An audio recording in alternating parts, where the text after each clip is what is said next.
It's January 2021.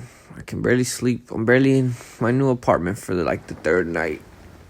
Last 2 nights were with my son, Aiden. It's been crazy, y'all.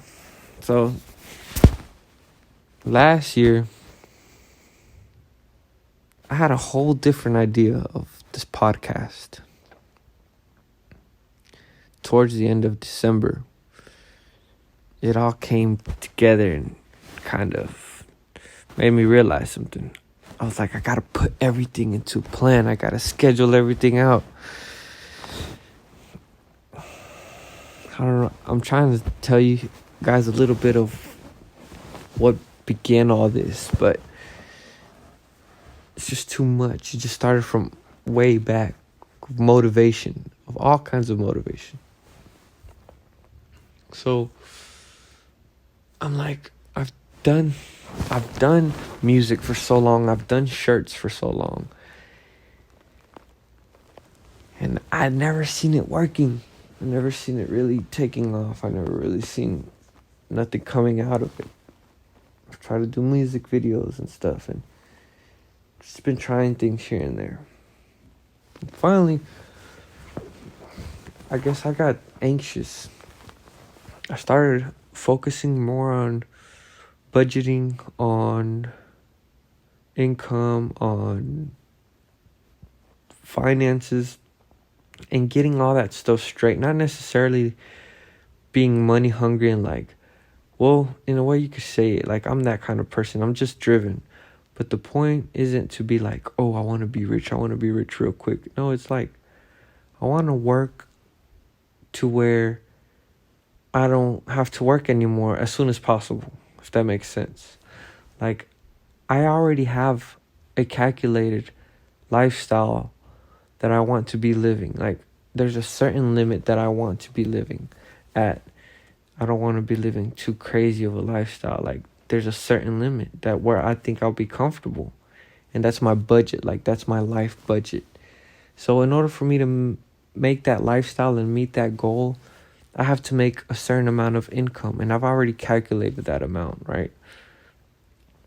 And in order for me to make that amount of income, I have to know the difference of how much I'm making now and how much I should be making, right?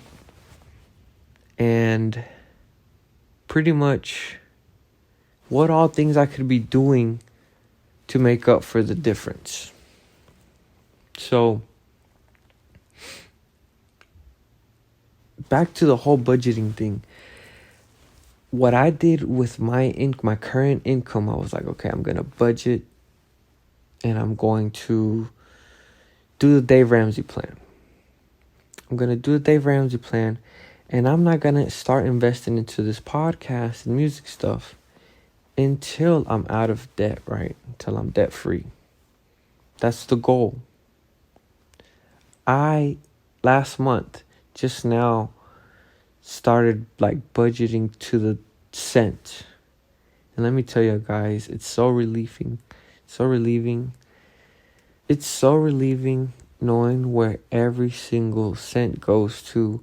Not necessarily because you're greedy with your money or anything like that. No, it's just because you have control of it. It's like if I ate a piece of pizza and I didn't eat all of it and I left a piece. Okay, there's a piece left, clearly. Are you going to eat it, throw it away, or what? Well, if it's useless, you throw it away. Same with money. But money, every cent is useful.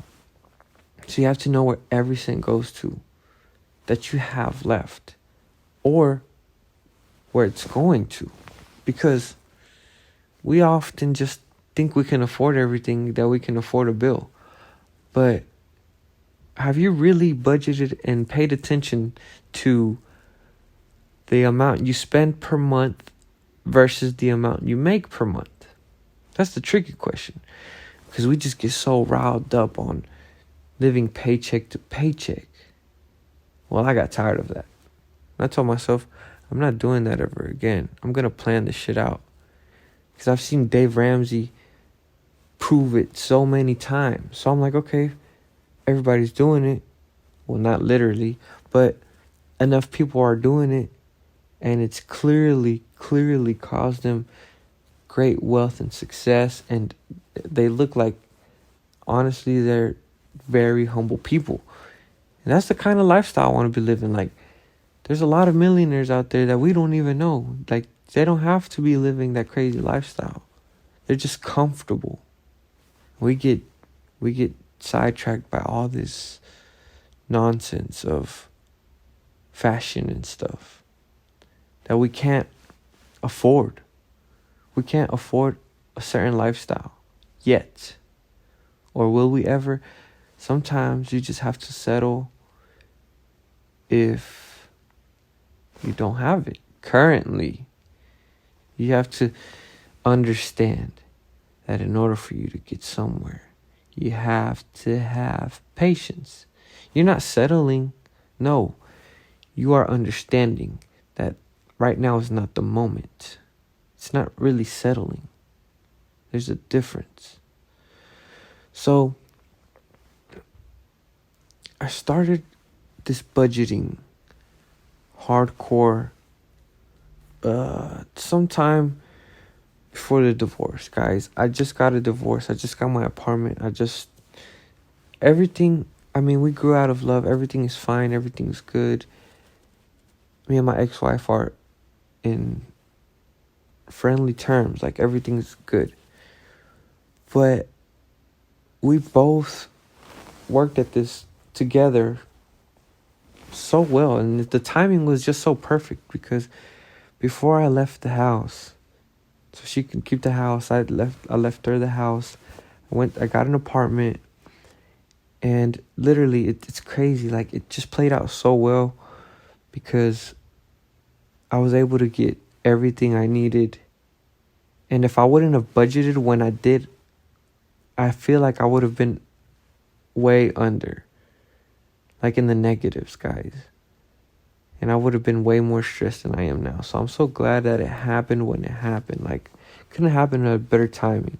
And I think me being a person who's already, focused on finances frequently or consistently, I knew that something wasn't right, that something had to change. So I went hardcore, and I looked at every cent, and I was like, I have to cancel this subscription. I have to cancel this that I don't need. I have to cancel this. I have to cut down on this.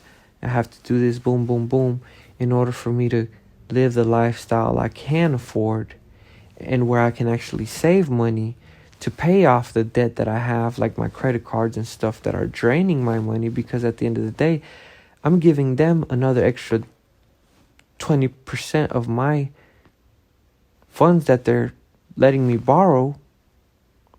So it's just taking more of my check, and it's slowing me down.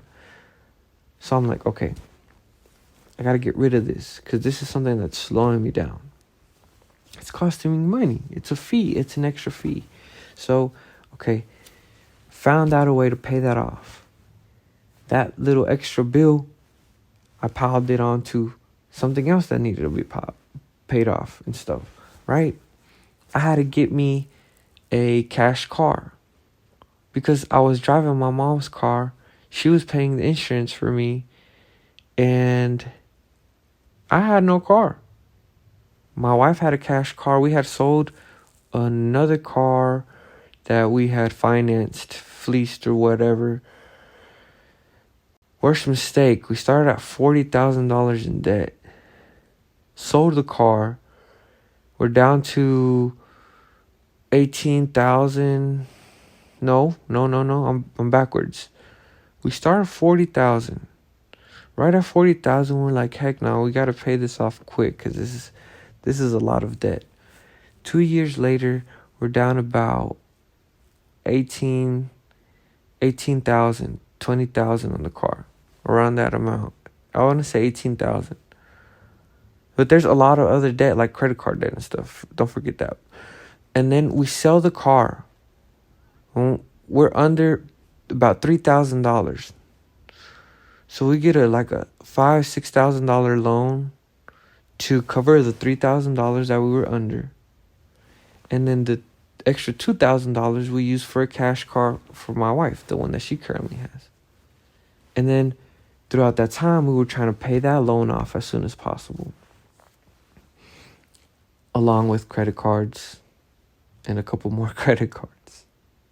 Then we realized how much we had advanced. Like, we pushed ourselves 2 years forward selling the car. If we wouldn't have sold the car, we would have still had about $16,000 in debt. Maybe, yeah, about that amount. And that's what me and my wife would have to be splitting after the divorce. So we sold the car, only had about $2,000-$3,000 in debt when January started. It won't take me long to pay that off. Now, Dave Ramsey's steps is to save $1,000 and then pay off your debt from smallest to greatest, and then add on to your emergency funds, your $1,000, make that one a big one into 3 to 6 months of expenses of what you spend every month, times 3 or 6, 3 to 6, whatever you want, whatever you're comfortable with. For example, if you spend $1,000 a month total on rent, food, and gas, and blah, blah, blah, you times that by 3 or by 6, which is $3,000 to $6,000 that you have to save up. Well, if you could only save $200 a month, it's going to take you 10 months to save $1,000. You see where I'm coming from now, right? It's quite a challenge. It's a couple years of delay. It seems like a lot, but trust me, it took 2 years to pay off the car. What's another 2 years to save a little safety net in case, who knows, the car I have now goes out? If I have my 3 to 6 months of expenses, trust me, that will allow me to buy a decent cash car once this one goes out. So what I'm trying to do is generate enough income to beat that time, to beat the car from messing up. I know it's going to happen. It's going to happen. I can't control that. It's a matter of when. So, understanding I have a reliable car, I can kind of predict the amount of time it will last me. Not necessarily fully, but I can get started as soon as possible, paying off that loan and then saving up those emergency funds. Because who knows what else is going to happen, right? So this is why you live under your means. You have to live comfortably under your means so when something happens, there's enough to cover for, well, an unexpected event. Or say you want to plan something big one day. You have to put a little bit to the side, day in, day out, or whatnot. You have to do a little bit extra, or you have to do something to maintain the lifestyle you have now and to get something better later on. I mean, that's just common sense. But we're so tied up on impatience that we want it now, we want it now, we want it now. Why? If you can't afford it. It's like, I'm trying to get a great example on this, but it's a hard one. It's like asking God for tomorrow's blessings today.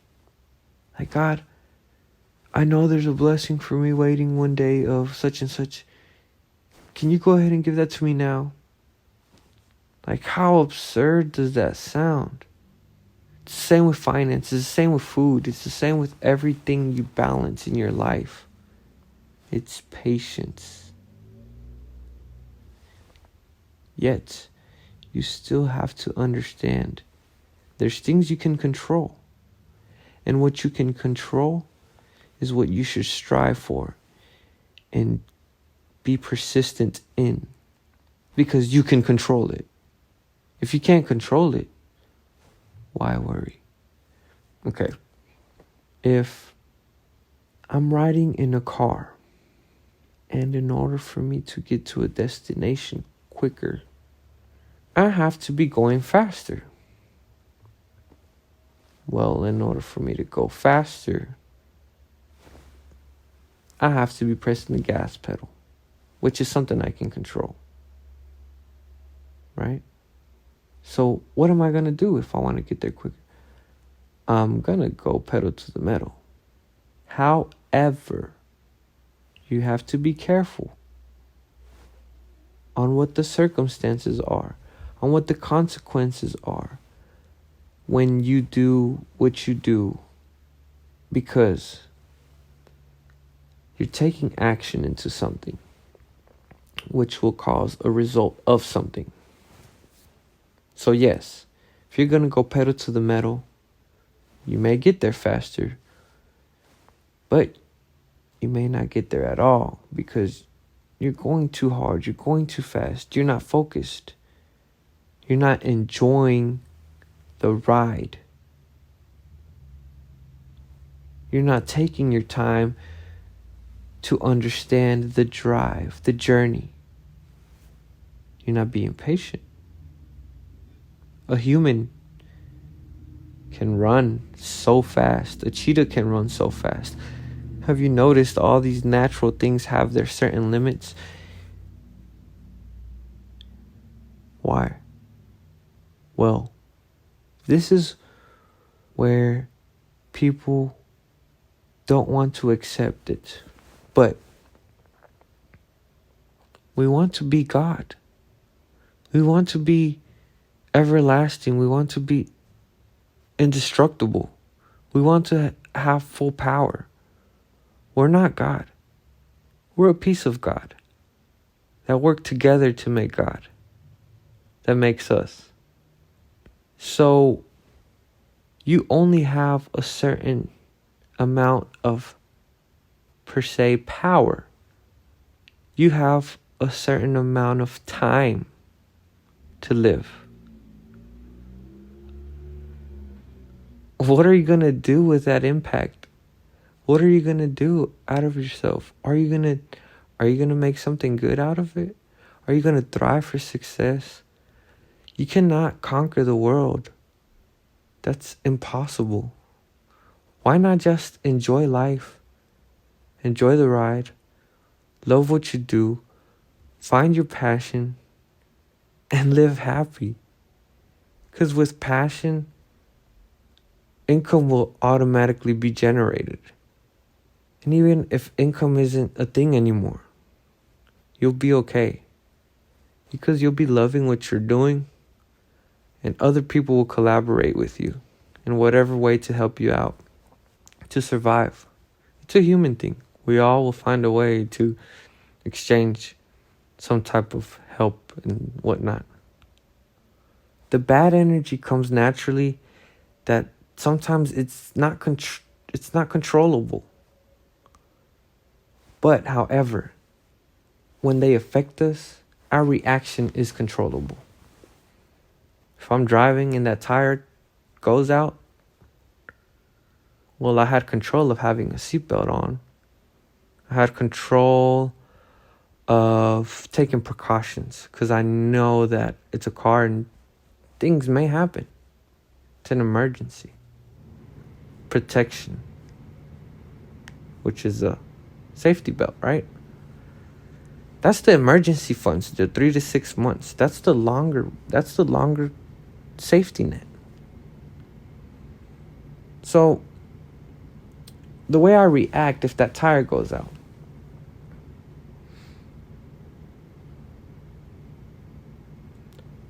let's say I didn't have my seatbelt on. It goes out. Something bad happens. Well, you didn't have your 3 to 6 months. Something bad happened and now you're all over the place, scattered, wondering what to do. But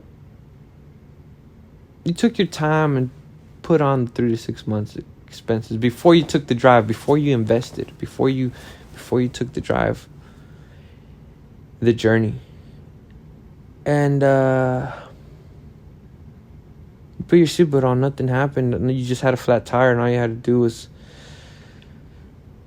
call the ambulance, get a couple stitches and whatnot.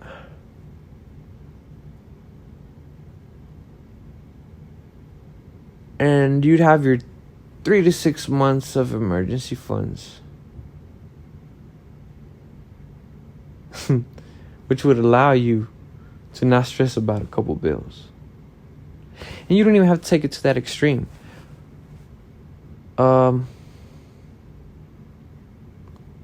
Let's say you just have to pull over because you have a flat tire. The way you react, the way you make that day out to be, it's going to be because of you. Your control. You didn't have control if the car rolled over or whatnot, right? You didn't have control of that outcome. You had control of the precautions. Now, you have control if the tire goes flat, and you can say you're having a good day or a bad day. You want to look at it as a good day or a bad day. Well, why would it be a good day? People would say there's no reason a flat tire would be a good day. I mean, you're probably right. But I wouldn't allow a flat tire, to make it a bad day. And then there's the, well, you got to get to work and blah, blah, blah, and this and that. Yeah. You were wanting to be responsible, and you had no control over a flat tire. Unfortunately, you do have to call into work, and you have to take responsibility for what happened. If you're often finding yourself in those tight situations where you're living paycheck to paycheck and everything's giving you a tough time, well, maybe you should consider working a little bit harder for a little bit of time so you can get out of that cycle, out of that hole, out of that sunken place. It's not them. Well, it is them. But it starts within you. So all that to say that I've attempted to execute my plans and ideas for so long. But I never had a solid plan. I had a plan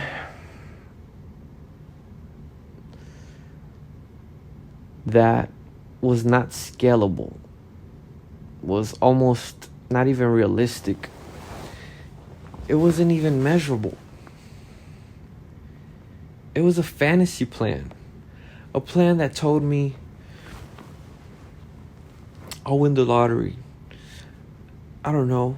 I'll make a smash hit and get signed. Or I'll get a deal with some type of company and I'll become the #1 designer or something. Like, bro, no, that's not gonna happen. Now, I mean, it may, but those chances are slim. Proven statistically, they are. I mean, do I really want to wait on that? That could actually happen while I'm trying with a plan that is scalable and measurable. That can still happen. And maybe that happens to the people that you think it happened out of nowhere. There's, for example, Jack Harlow. He has so much music before we even knew about him. Out already. And you're like, he popped out of nowhere. Nah, he had a plan, and he was sticking to it. When you look at Drake, did he stop making music? Heck no. It seems like he's a music generator or something. Cause he doesn't stop, and that's why he's one of the top artists. He's being consistent, and he's seeing what works for him, so he's staying consistent on that workflow. It's not like he's laying back, okay, I'm gonna stop making music. All this music then generated me this money, I can stop now. Nah, some people settle. He's going still. If you want to be that type of person, it's possible. But honestly, I just want to have a measured lifestyle that I can live before I die, before I'm 100, before whatever. Like, for example, if tomorrow I won $10 million in the lottery, I would try my best to fulfill my Dave Ramsey steps, which I think that will automatically be fulfilled anyways. But I would calculate the years I have left from right now till 100, right? I would say 100. 100 is that amount. And I would divide that amount after taxes taken out. I'll try to calculate the best as I can, right? And divide that by that many years. And I'd be like, okay, this will generate me about this amount per year. This is my salary, my base salary. Am I okay with that? No. Okay. Well, am I okay with dying younger? Let's go to 90. No, let's not do that. That's kind of silly. Right. So this is the budgeting thing. This is when you're budgeting. It allows you to understand the strategies of planning out your life. A lot of people find this, who knows, when they go to the gym, or when they're planning their day, or when they find that control, which is budgeting. Like, you're literally budgeting, you're controlling, you're having discipline, you're taking control of what you can control. And you're being consistent with it. And it's working so well for you.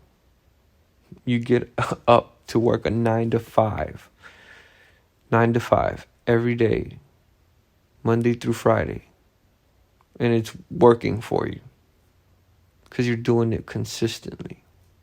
So, yes, I would do the 100, my base salary, and then I'd be like, okay, what kind of lifestyle I want to live? What kind of lifestyle I really want to be living year to year? I want to live a good lifestyle. Like, all right, well, that means I have to generate this amount of income. Or will my current income already be up to that lifestyle? Maybe so. Like, if you're making $50,000 a year and you spread out $30,000 a year from the, let's say, lottery you won, then you'll be like, $80,000 a year is pretty comfortable. Not good enough. You see, but if you do $30,000 times 80 years, because that's what you have left, let's say. Let's do the math real quick.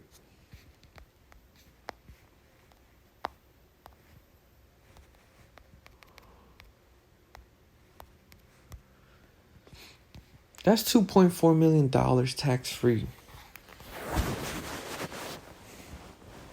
A lot of people is like, that's a lot. But if it generated no interest and you just spent that month, and you spread it out evenly, that's what you would have, an $80,000 income a year.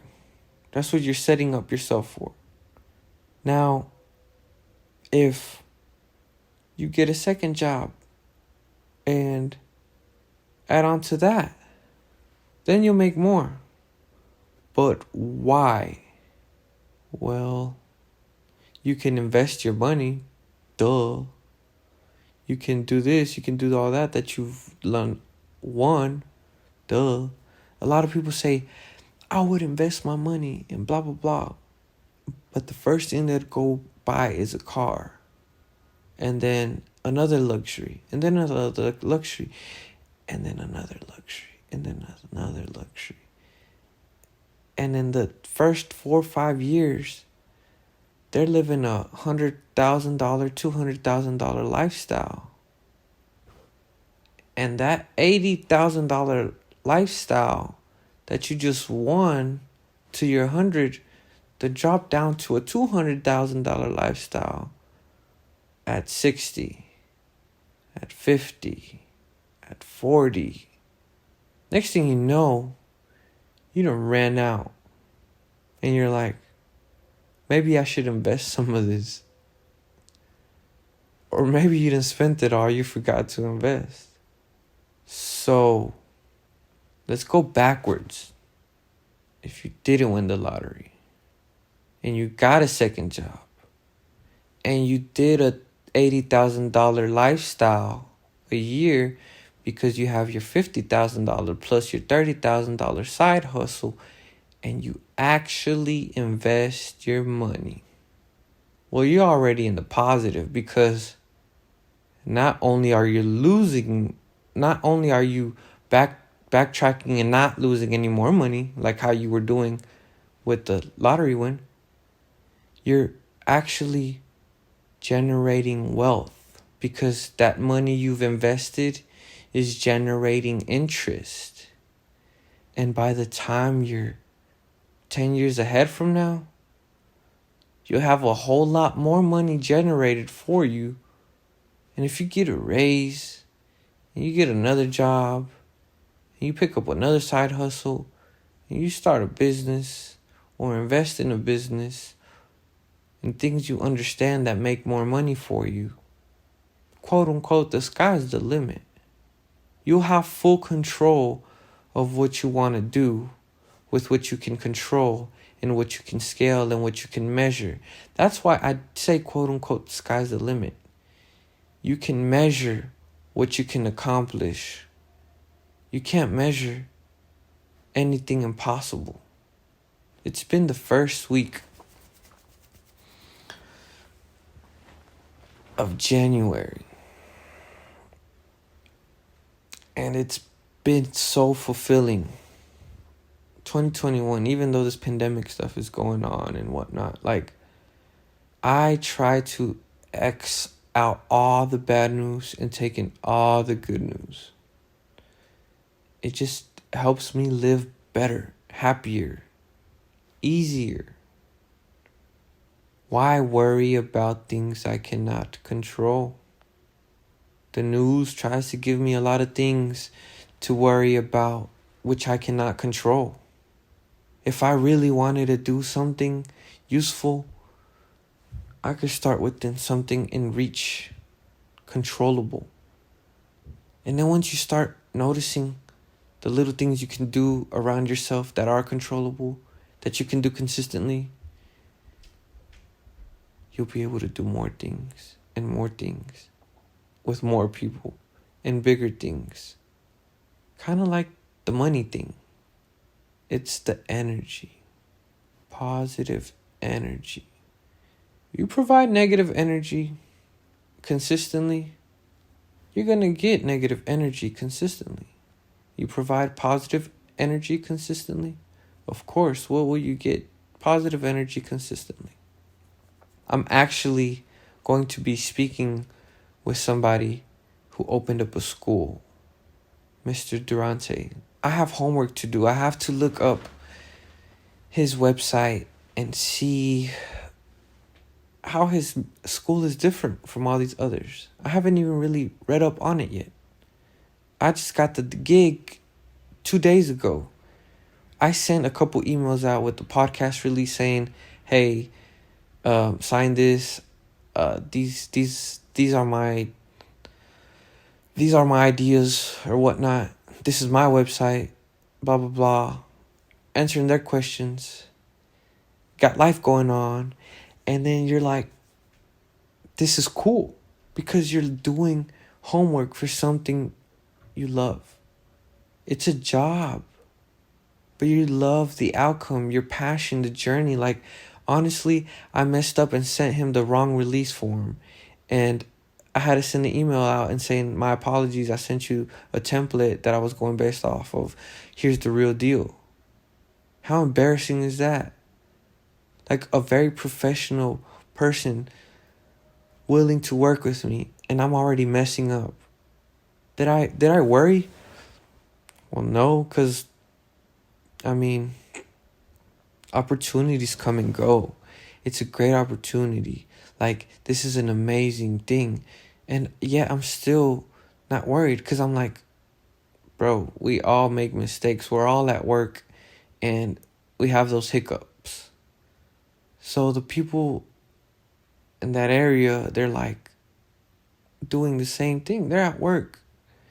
And if I send a fixture, more than likely they'll be okay with it and send it back. Why even worry about it? I can control and send the correction. That's why I didn't worry. A lot of people was just like, "Oh my God, they're going to think I'm so unprofessional." I was starting to think, I was like starting to doubt myself. And I was like, fuck that. I'm going to go ahead and make this a positive thing. Like, we're learning. Like, we got to make sure things are done right. Like, the other day, another random guy booked with me, and he booked on a day that I was going to be at work busy. And I go to my calendar, and I forgot to exit off those days that I was going to be busy. And I was just like,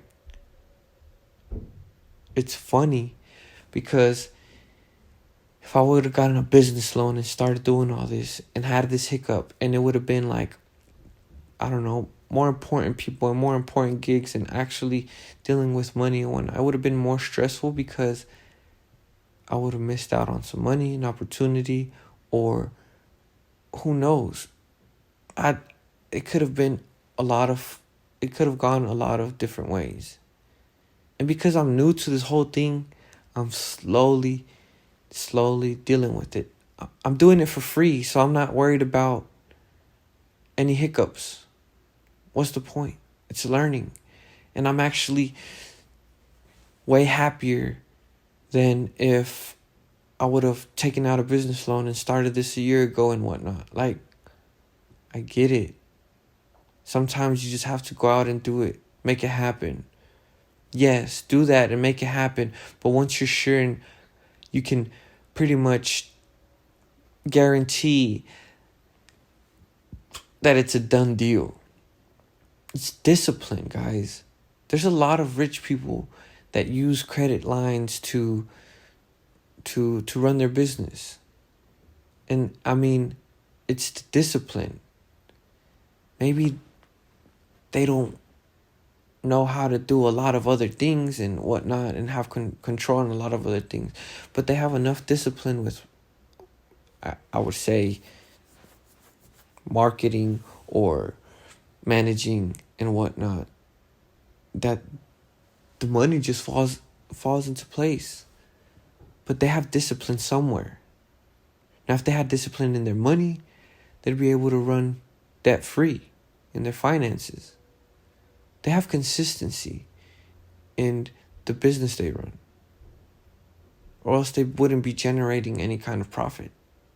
But I can guarantee you that if they're running a credit line, they're stressing more often, because they're on the negative end. They don't have enough set aside to cover for that if something were to happen. They're going paycheck by paycheck type stuff. They're living at paycheck to paycheck. These businesses, they will fail if they continue to live like that. Maybe they won't. Maybe they'll have so much good credit, but so much debt. So much good credit, but so much debt. That doesn't even make sense. But it's possible. Because it's based upon how well you manage your debt, how disciplined you are with your debt. That's why they like doing business with you. They get a nice little cut off of it. 10%, 20% off your cash flow. That's a good little bill that you have to pay at the end of the month. Trust me, if I could cut that 20% from you and spread it along my business and my employees in a better environment for myself rather than the bank, then I would definitely do that. I'd actually be able to grow more. I'd be investing that 20% fee back into my business. The bank doesn't invest in my business. I invest in the bank's business. So yeah, we're waking up to a lot of things. We're realizing a lot of things. But it's the first week, and I'm as motivated as a kid is going to school on the first day when he has friends he's excited to see and things he's excited to do. That's how excited I am. You know, like when you were in middle school, you'd wake up at 3 or 4 o'clock in the morning for the first day, put that fresh ass fit on, and you just sit on the couch looking at the time back and forth, waiting for the bus to pull up, or waiting for the time for your alarm to ring. I'm waiting for the moment that is going to allow me to, without a limit in a way. I know that one day all that energy will end because I'll be gone and whatnot. But at least I was able to give what I could while I could. We don't know when we're going to die, y'all, but it's going to happen. We all have to do it. It's okay. You were scared to you were scared to come into this world. You were crying. You just don't remember. You were so out of place, so mispositioned. The only way you would calm down is by connecting back with the energy that was feeding you for 9 months. We're scared to die because we're so used to the energy of life. But it's a cycle, y'all. We have to go through it. Don't be scared. Don't be scared. Fall in love with yourself. Love yourself. Get up. Do what you love. Do it with passion. All else will follow. Just like an hourglass.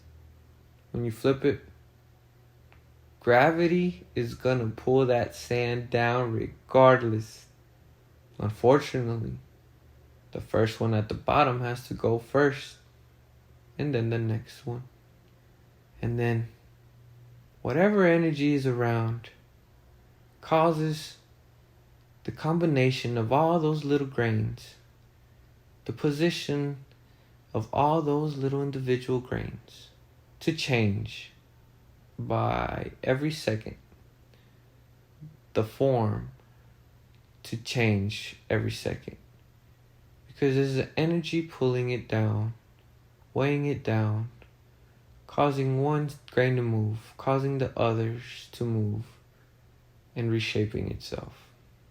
And in the end, it's all still. It all stops. Until something comes and disturbs it again.